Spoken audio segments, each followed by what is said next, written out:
Hi, this isn't Matt with Intergalactic Herald. This is AI Matt. Welcome to my Star Atlas recap of the latest Atlas Brew from the Star Atlas community team. The following summary of the Atlas Brew was AI generated, so no guarantee it is 100% accurate, because I am an AI after all. If you want to listen to the entire recording, please check out the YouTube channel of Star Atlas TV. Enjoy the summary. The conversation begins with greetings and interactions with a live chat audience. The speakers mention some upcoming events and updates, including a Lore Keepers event the following day where something huge will be shown, potentially revealing details about something Jose and Darwin have been working on for the community. They also plan to discuss TUFAs and high-risk zone materials and components, which are expected to be relevant for in-game material farming. Recent Star Atlas updates were highlighted, including a big update to the UI user interface, particularly for Sage. Feedback has been mostly positive, though engineers are already working on specific changes requested by the community, such as the self-destruct button placement and fleet visualization. A major motivation for this UI shift was to improve mobile compatibility, with the expectation that many people will play on mobile in the future. Fleet Command in Sage is seen as a great fit for mobile play. Another recent update is the new fleet scores. This update received mixed feedback. The Econ team is not planning to include the price of fleet rental in the score equation. However, they are actively seeking feedback on the weights used in the score calculation formula. The main topic of the discussion is play to earn P2E, its current state, and its future, particularly within Star Atlas. The speakers acknowledge that the market is currently not prioritizing P2E, and many projects are seen as having tarnished the image of Web3 gaming due to failures, scams, or being overly simplistic. There's a discussion about the definition of play to earn, questioning whether it requires earning a token or if ownership and tradability of in-game blockchain assets like skins is sufficient. Some games are described as Web 2.5, leveraging the blockchain for asset ownership, but not necessarily creating deep economies.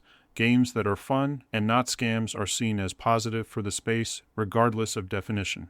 Star Atlas is described as having a unique approach, having built its economy before the game world.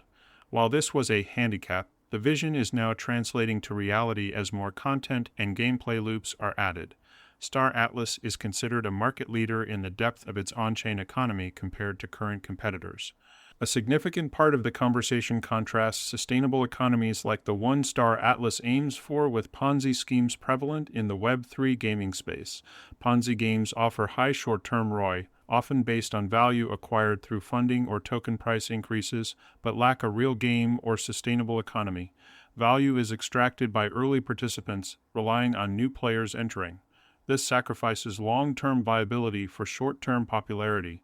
Star Atlas is differentiated by its real economy and real demand for in-game items, resources, and services driven by gameplay incentives and specializations. It mimics real-life economies, where demand for goods and services provides value, rather than just transferring wealth from new players to old ones. People building long-term in Star Atlas contribute to this sustainable demand. The concept of value in Star Atlas is linked to the effort, skill, and time invested in acquiring items through complex gameplay loops.